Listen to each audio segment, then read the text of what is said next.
10 মিনিটে যদি ঘরে বসে এত সুন্দরভাবে ইজি ওয়েতে একটা হ্যান্ডব্যাগ বানানো যায় তাহলে কেমন হয় বলেন তো?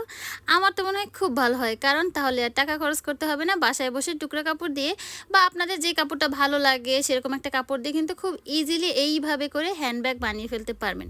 আর অনেক আপুরা অনেক বেশি রিকোয়েস্ট করতেছিলেন যে, "আপু তুমি একটা চটজলদি হ্যান্ডব্যাগ বানানো যায়। আমরা যারা নিউ কামার আছি, যারা নতুন সেলাই শিখতেছি তাদের জন্য ইজি ওয়েতে একটা হ্যান্ডব্যাগ বানিয়ে দেখাও।"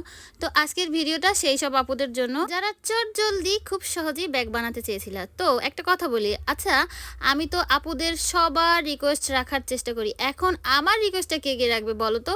ভিডিওটা যদি ভালো লাগে তাহলে একটু শেয়ার করা উচিত না? তোমরা একটু শেয়ার করে দিও আর কমেন্ট করে অবশ্যই জানাবা তোমাদের কাছে আমার ভিডিওগুলো কেমন লাগে।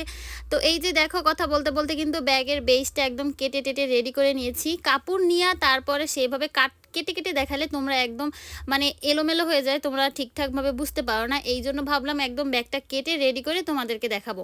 তো আমি এখানে কিন্তু একটা বক্রম ইউজ করছি, একদম পাতলা বক্রম আয়রন দিয়ে সেটাকে সেট করে নিয়েছি। আর এখন এটাকে আম্মু এখন সেলাই করতেছে, সুন্দরভাবে সেলাই করবে যাতে করে ব্যাগটা একটু শক্ত হয়। তো আমাদের সেলাই করার পর্ব শেষ, সব একদম পুরো কাপড়টার উপরে আড়াআড়ি এভাবে সবভাবে সেলাই করে নিয়েছি। এখন এটাকে চেইন লাগাতে হবে, বড় একটা চেইন নিয়ে নিবা, একদম মাপ মতো যতটুকু মাপে ব্যাগটা কেটেছি সেই মাপে চেইন নিয়ে দুই সাইডেই লাগাতে হবে। তো প্রথমেই চেইনটা খুলে নিবা, চেইনটা খুলে নেওয়ার পরে দুইটা পার্ট বের হবে। তো একটা পার্ট এপাশ থেকে লাগাতে হবে সুন্দরভাবে সেলাই করে, আর একটা পার্ট ব্যাগের ওই সাইড থেকে লাগাতে হবে, মানে দুই সাইড থেকে দুইটা চেইন সুন্দরভাবে লাগিয়ে দেবা।